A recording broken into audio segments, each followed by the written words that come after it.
তুমি তো আমায় একদিনে ভাঙনি, রোজ একটু একটু করে যত্ন করে ভেঙেছ।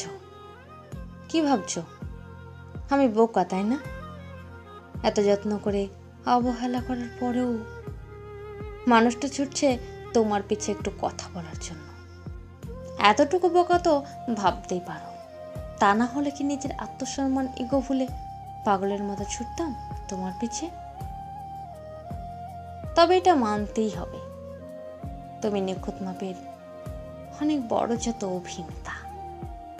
তবে বেইমানির বা ছলনার জন্য যদি কোনো স্বর্ণপদক বা নোবেল পুরস্কার থাকতো, তবে বিশ্বাস করো সবার আগে তুমি পেতে।